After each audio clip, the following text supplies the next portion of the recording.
Hi, everybody. This is my first time speaking at RailsConf, so I've got a little bit of nervous energy, so wave at me or something if I start talking too fast.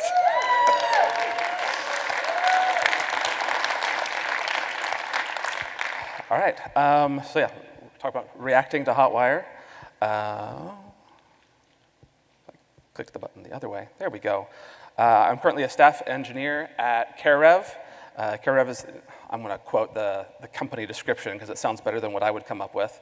CareRev is a labor marketplace platform that connects hospitals and health systems with local, vetted healthcare professionals on demand. The key idea being helping healthcare professionals have more control over their schedule to be able to also have what they want to have in their life. And we are hiring, so I think that we've got a booth in the exhibit hall. So if you're at all interested, please come see us. And we're not really using Hotwire quite yet. That might have changed in the last day or so. We had a pull request go through from one of the other teams that was going to start using Hotwire, so that was exciting to see. So let's talk about React. This is, as Brittany mentioned, this is kind of a storytelling track a bit in terms of the experiences that we've had doing different things. And so if I'm going to talk about this transition away from React, I have to talk about React a bit first. And I'm a little bit afraid that this talk is going to give the impression that I dislike React, and that's not really the case. I also am going to have a lot of Star Wars things in here, so I hope there's some Star Wars fans in here. Like, they're still good in React. React has been able to do a lot of things for me. The one break I took from Rails professionally was a 6-month contract at a React shop to learn React better from people using it as their primary development language and framework. So there's a lot of things that it can do really well. There's a lot of things that really attracted me to it to begin with. So here's from the React website, and the kind of stated intent of React to make it painless to create interactive UIs and design views for your application state. And React does this really, really well. And as a developer coming to React with very little experience with React up front, it makes it really easy to get started, right? There's very little that you have to deal with in terms of data transport layer or application state and all these other things. You don't really have to think about those when you're really just learning React from the ground up, because the whole point is just you're going to build this UI. So this is one of the big things that really made me super happy when I was first learning React, is the ability to use the browser extensions for the React DevTools. So I found this repo online. It was this really simple tic-tac-toe game, and then in the components panel, you can see the name of the components that are rendered in this little mini application. And every React application I've ever worked on, if you know the name of the component, you can find the file instantly. If I want to adjust how the box component renders or what it does, I'm just going to look for a file called box.js, and I can do whatever I need to do. I don't have to go look for that file. It's a very kind of almost Rails-esque assumption about how the code should be structured and where it should be that really appealed to me. So let's talk about the job that I was in when I had to start making this transition. So it really wasn't that long ago. It was really in 2019 at a previous job. So I was a developer number 2 in this company, and after I got hired, we eventually scaled up to 5 developers, 2 of which were JavaScript developers. And we had 3 projects that we were supporting. One project was a kind of internal auditing tool to kind of keep everything ordered and structured. Another project was this new kind of health program that we were launching that had never quite launched. It was kind of waiting on other companies to sign on to it. And then the third project was the project that the business was primarily run on. The company managed surgery centers, and so this was the application that nurses would use to log in, to fill out all the paperwork incidental to a surgery that was being performed. Of those 3 projects, one of them is clearly more important than the others. And that was the one that also, the structure of the, before I go there, so yeah, one of those projects is more important than the others. And then over the course of 3 months, we lost 3 of our developers, including the 2 JavaScript developers who built and maintained the React portion of that super important application. So that kind of necessitated some changes.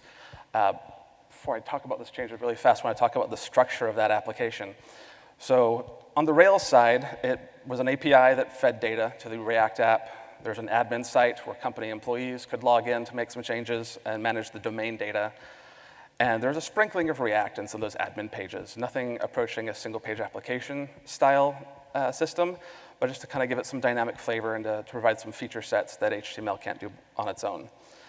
Another React application, so I thought, was fairly simple with just React and was set up with the create React app CLI. So that's what I thought I was walking into when I needed to begin supporting and maintaining this application. So this is the simple change that broke me.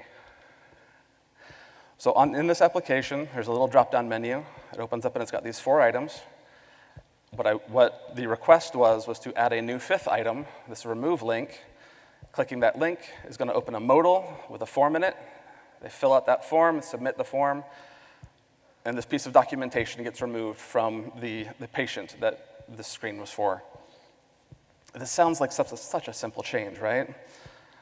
So first off, where's this code? So this is an example, the previous example from the tic-tac-toe screen of what I expected to be able to see when opening up the React DevTools. Instead, when I open up React DevTools, this is what I see. I'm so glad that got the reaction I was looking for. This tells me absolutely nothing about the structure of the application, about what components are being rendered or where, and it just boggled my mind.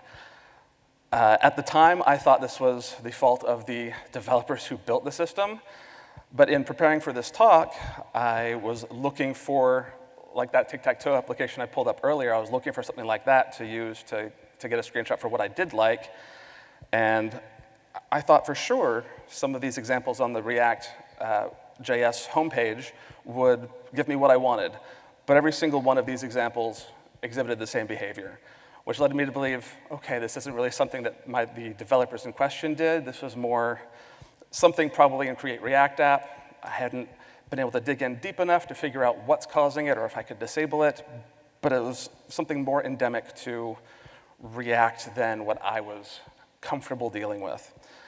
So I had to spend a decent amount of time just figuring out what components were rendered where so I could figure out how to make this change. So as I'm working through that process, trying to figure out what I need to change and where, I had certain expectations, I can talk, expectations about what the changelog was ultimately going to look like. On the Rails side, I knew I was going to need to make a change to the routes because there's this new endpoint that needs to be hit to remove the documentation. And there have to be a new action in the forms controller, essentially, to perform that action. And then these next 2 bullet points are expressed in Rails terms, even though I knew that they would be in React. I'm going to have to find the spot in the menu to add that link. I'm going to have to find the form to add that modal so that the actual UI components are in place. This is what I hoped the changelog would ultimately look like. And then by the time the changelog was done, this is what it looked like. Because I was a little bit disingenuous before when I said that the application was just React.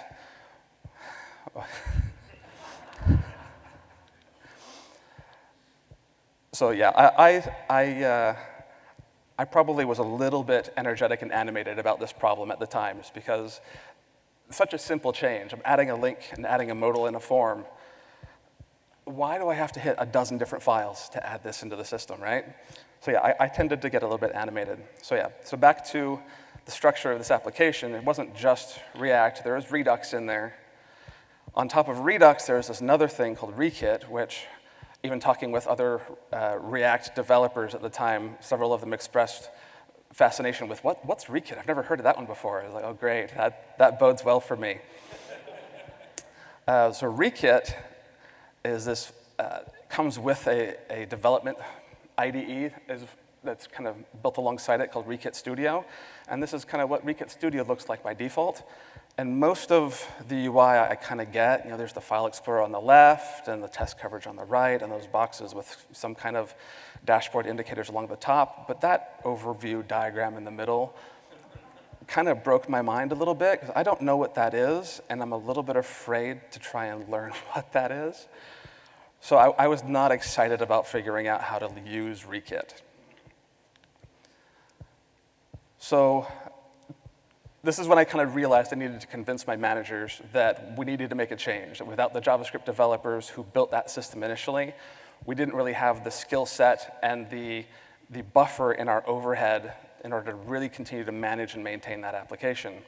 And this is how I expected the conversation to go in terms of convincing the managers that we need to take 4 months off of maintaining the current application and rebuild it from scratch using Hotwire.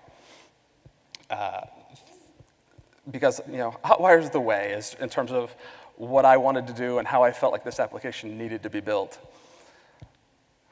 So one of the big things I hoped to offer in this talk was some tips for how to try and make that argument. The first point was that the closer they are to feeling the pain, the more likely they are to understand the need for a change. Thankfully, in my case, my team lead, the one other developer who was with the company, and our director had both worked fairly closely with the JavaScript developers during the development of the initial application.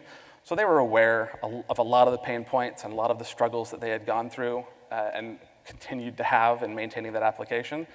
So thankfully, I didn't have to have that Darth Vader moment in terms of really trying to convince them the next point was that to really start with something small so that you can prove to yourself and to them that this is going to work. If you recall, when I was describing the application structure, we had this admin site that was sprinkled with React code throughout. So what I did before approaching management was I took those React-based pages and rewrote all of them in Hotwire, since it was a much smaller, more contained project, that then I could go to them and show them, here are the end results of this change, that I've got it working, it's got all of the feature set that we had before, it's much more maintainable, just as a proof of concept that this was something that could be done. And then these next 2 points were partially, maybe points to convince management, but also kind of additional benefits to this transition from how I felt it went. Almost everything starts to just look like Rails, and I'll show a little bit more of that later.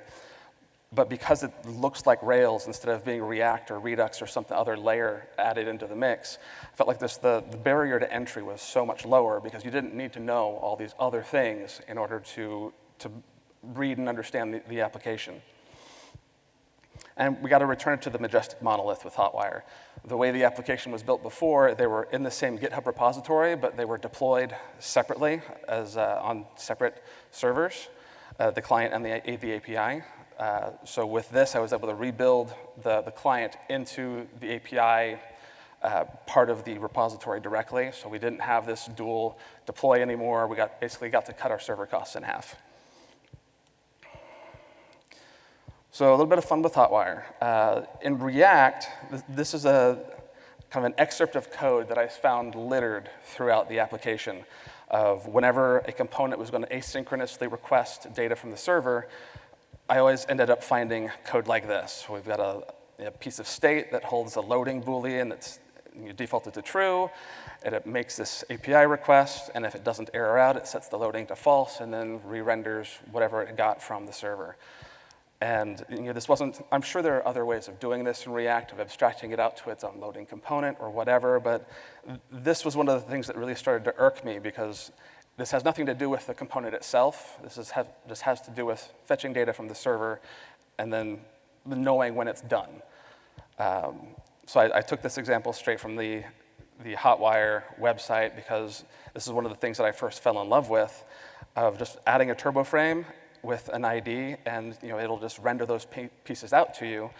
But if you give it a source attribute, TurboFrame will know that that means go to that URL, get that content, find the piece of the response that has a TurboFrame with a matching ID, and render that in here. So you get this loading behavior just by default out of the box with Hotwire, which really just excited me from the get-go. And then we get stimulus, which with the JavaScript, the sheer amount of things that you can achieve with stimulus in a minimal amount of code was really fun and exciting. So this is a controller I wrote for a freelance job, where the whole idea is that they wanted to have a max character count for a text area or a text field, and as you type into that field, it updates to show you how many characters you have left. So I've got 2 declarations for the targets and the values, and then a 2-line function that just calculates how many characters are remaining and sets that value. And so here's the view that uses that controller, where we've got a couple of data attributes littered throughout to specify the controller and how many characters are the maximum use case for that field. And then it just kind of works. You just start typing in there, and it instantly decrements those numbers or however it's supposed to work. So the stimulus just making it so easy to make really dynamic changes to the UI without requiring a whole lot of code and overhead was a lot of fun.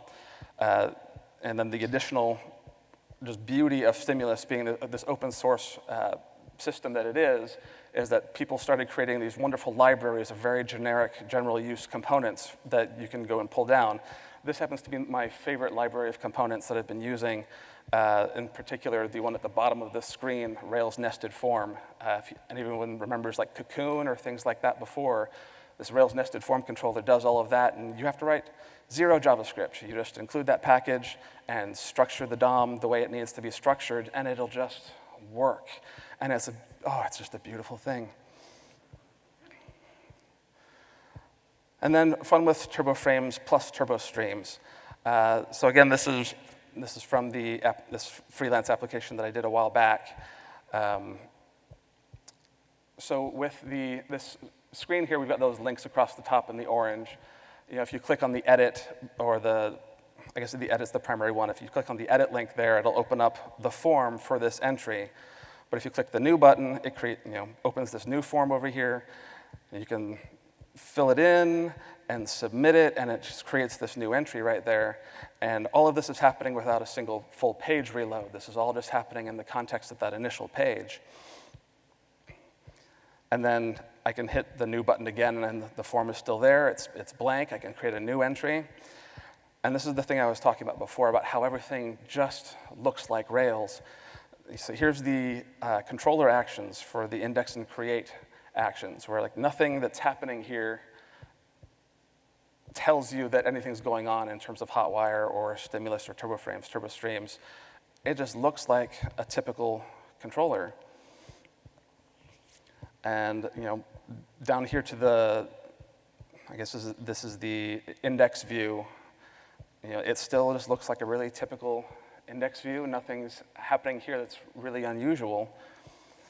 And it's only when we get down to the create.turbostream.erb file that anything looks different than normal. And even then, this is all pretty standard view logic, that if at the time that this code, instead of it being characters, it was a presentation.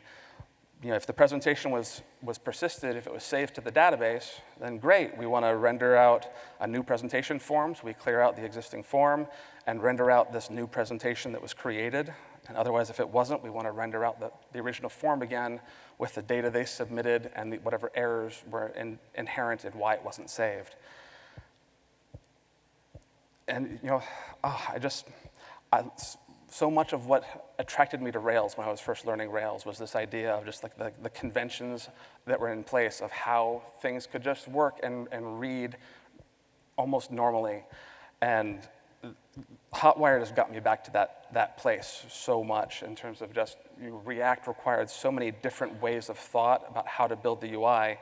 And here I could get very dynamic interactions and dynamic pages that I could just write Rails, and it just made me so happy.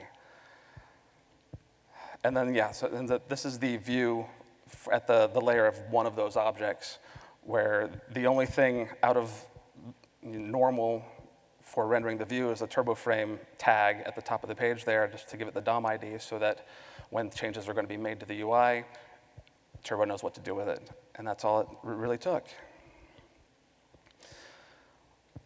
Lessons learned from this whole experience. Client-side state management is huge developer overhead, in my mind at least. Having to manage React and Redux and all of those other issues just to maintain the state of the application for the client, that's a whole lot of work that doesn't necessarily need to be done if you can just get whatever the current state is from the server the way Hotwire lets you do. So that was a big win for me. And this is the thing that I think is the biggest takeaway. In the situation that I was in with a small team that got even smaller due to attrition, Hotwire was especially well suited to meet my needs, to be able to build this dynamic system, and also minimize the skill set necessary for someone else to come in later and use it. Whereas with React, like I mentioned before, with React, it's never just React. It's React plus Redux plus Rekit in this case, and whatever else is layered in there.